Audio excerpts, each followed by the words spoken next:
Hello my dear friends, and welcome back to another Star Wars news update. Today we have some interesting and exciting news for The Mandalorian Season 3. So far we've had a lot going on with Mando, especially after Star Wars Celebration. We've also had confirmation of several returning directors, and just generally with the footage, the leaks, the rumours, we've got a better idea at this stage of what the third season is going to hold, and of course the direction that Favreau is taking our heroes. Now I want you to think back to the Mando Plus panel at Star Wars Celebration. We got the amazing news that Rick Famuyiwa has been promoted to executive producer on the show, having a more hands-on role. This came as great news to Star Wars fans everywhere who've seen his work on the show and appreciate that he's one of the most talented people working at Lucasfilm right now.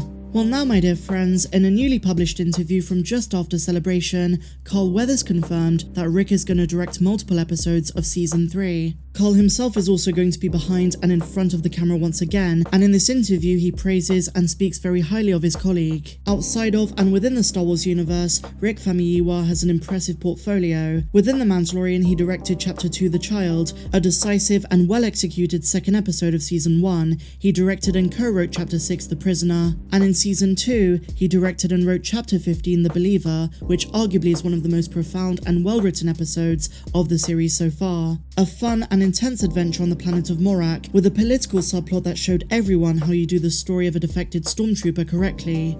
Much of the credit also goes to Bill Burr for a surprisingly outstanding and emotive performance. I hope we get more of him in Season 3. But what's been very clear so far with Rick Famuyiwa is that he understands tone, he knows what the show should and should not be, and he grasped what Favreau envisioned right from the outset. I'm just so glad to hear that he directed in Season 3, and Carl Weathers kind of teases that Rick's episodes include Grief Karga. And who knows, maybe Rick is going to join Carl in front of the camera as well as New Republic pilot Jib Dodger. Awesome stuff. And so now guys, let's talk about Skeleton Crew, because a new rumour has emerged from Bespin Bulletin stating that Jaleel White is going to be joining the Star Wars project. Now even though this is just a rumour, it comes from the same outlets that revealed that Jude Law was going to be involved in a Star Wars project, weeks before it was announced at Star Wars Celebration. The outlet is the gossip page Demois, and they claim that a beloved actor from a 90s sitcom is joining an unknown Star Wars project. Additional hints help to narrow down who the mystery star is, and the actor's role was that of a quote nerd, and the character from the 90s famously wore suspenders. Arguably the most famous nerd in suspenders from that era is none other than Steve Urkel from Family Matters, who was played by Jaleel White. Family Matters is probably the production White is best known for, but since then he's guest starred on other high-profile TV series as well, like NCIS, House, CSI, Hawaii Five-0, Fresh Off the Boat, and Atlanta. Jaleel also recently starred in the Netflix film Hustle alongside Adam Sandler. Now the outlet who reported this, Demois, did not provide any further details. They didn't state White's role or what the Star Wars TV series he's going to star in even is. But the most likely options are Ahsoka, Skeleton Crew, and The Acolyte. But Bespin say because of production in Los Angeles, the most likely options are Ahsoka or Skeleton Crew. And the key word to look out for in all of this is the fact that he's joining a Star Wars project, which rules out those that have finished production like The Mandalorian Season 3 or The Andor show. But that is pretty much all we know so far guys. If there are any further updates on this story, as always, I will keep you guys posted.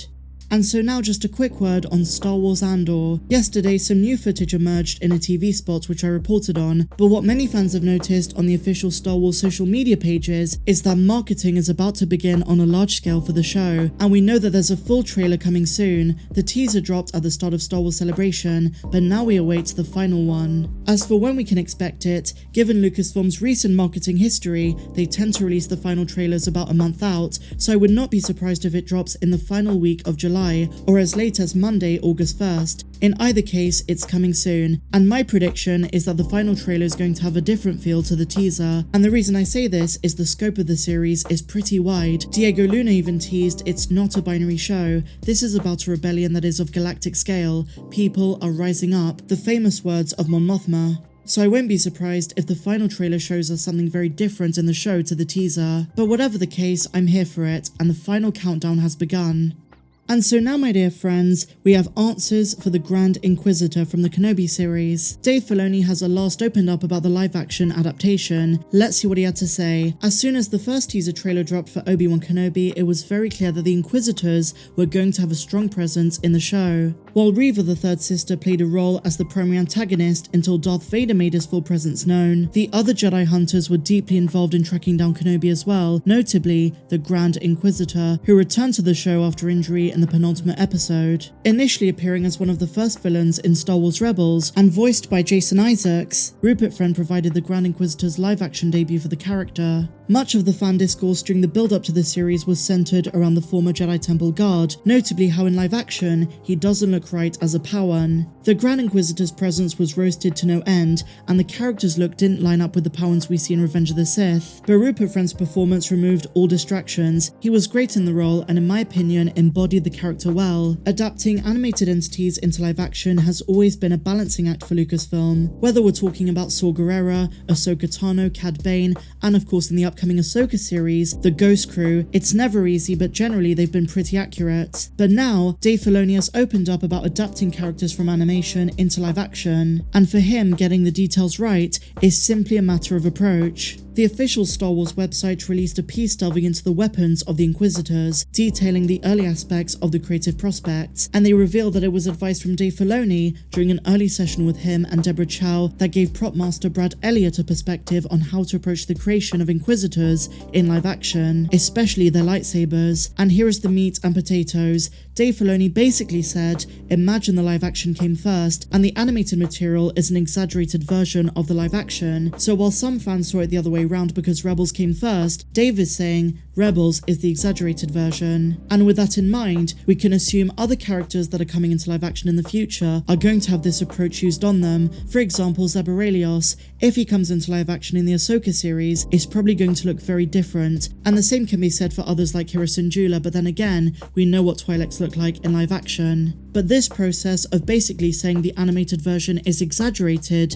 made it easier for the props master. Brad Elliott says it was an easier transition. And of course, the animated versions are always going to be more exaggerated. A great example of this is Count Dooku in the prequels compared to in the Clone Wars. I think the main issue was that the Grand Inquisitor is a Padawan, and we've seen those before in live action, but it was simply a matter of convenience. It probably was impractical for Rupert Friend to go around with a really long head. But that is basically the guideline that Dave Filoni set out, and in his role as executive creative producer, he does have the duty to monitor and guide other creatives at Lucasfilm into getting those characters right. And on the subject of Kenobi, as we know, Deborah Chow has spoken very highly of Dave, citing him as the person she went to whenever she had questions about Star Wars lore, and that wasn't just for Obi-Wan, but also her work on The Mandalorian. So there you have it, my dear friends. Finally, an explanation. So let me know your thoughts in the comments down below of this and everything else we spoke about. Are you excited for Rick Famuyiwa to direct in The Mandalorian Season 3? Are you feeling the hype for the Andor series, Skeleton Crew, and so on?